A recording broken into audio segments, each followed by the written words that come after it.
तुलसी से जुड़ी एक कथा बहुत प्रचलित है। श्रीमद् देवी भागवत पुराण में इनके अवतरण की दिव्य लीला कथा भी बनाई गई है। एक बार शिव ने अपने तेज को समुद्र में फेंक दिया था। उससे एक महातेजस्वी बालक ने जन्म लिया। यह बालक आगे चलकर जलंधर के नाम से पराक्रमी दैत्य राजा बना। इसकी राजधानी का नाम जलंधर नगरी था। दैत्यराज कालनेमी की कन्या वृंदा का विवाह जलंधर से हुआ। जलंधर महाराक्षस था। अपनी सत्ता के मद में चूर उसने माता लक्ष्मी को पाने की कामना से युद्ध किया, परंतु समुद्र से ही उत्पन्न होने के कारण माता लक्ष्मी ने उसे अपने भाई के रूप में स्वीकार किया। वहां से पराजित होकर वह देवी पार्वती को पाने की लालसा से कैलाश पर्वत पर गया।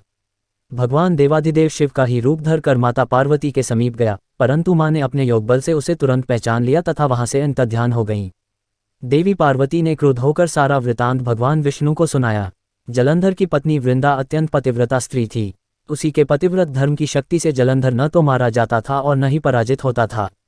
इसीलिए जलंधर का नाश करने के लिए वृंदा के पतिव्रत धर्म को भंग करना बहुत जरूरी था। इसी कारण भगवान विष्णु ऋषि का वेश धारण कर वन में जा पहुंचे, जहां वृंदा अकेली भ्रमण कर रही थी। भगवान के साथ दो मायावी राक्षस भी थे, जिन्हें देखकर वृंदा भयभीत हो गईं। ऋषि ने वृंदा के सामने पल में दोनों को भस्म कर दिया। उनकी शक्ति देखकर वृंदा ने कैलाश पर्वत पर महादेव के साथ युद्ध कर रहे अपने पति जलंधर के बारे में पूछा। ऋषि ने अपने माया जाल से दो वानर प्रकट किए। एक वानर के हाथ में जलंधर का सिर था तथा दूसरे के हाथ में धड़।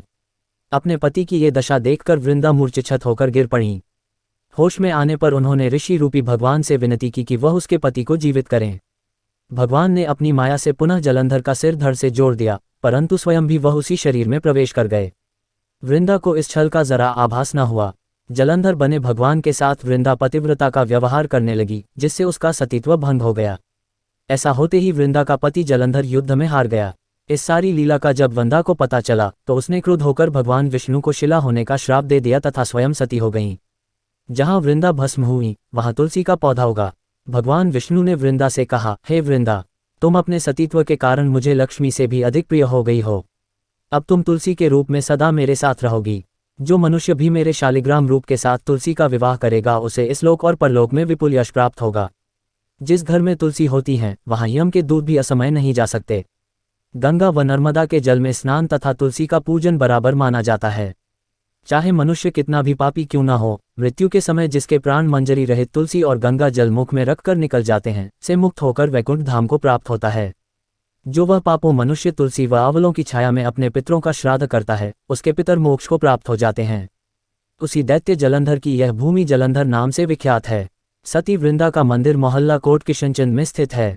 कहते हैं इस स्थान पर एक प्राचीन गुफा थी जो सीधी हरिद्वार तक जाती थी। सच्चे मन से 40 दिन तक सती वृंदा देवी के मंदिर में पूजा करने से सभी मनोरथ पूर्ण होते हैं।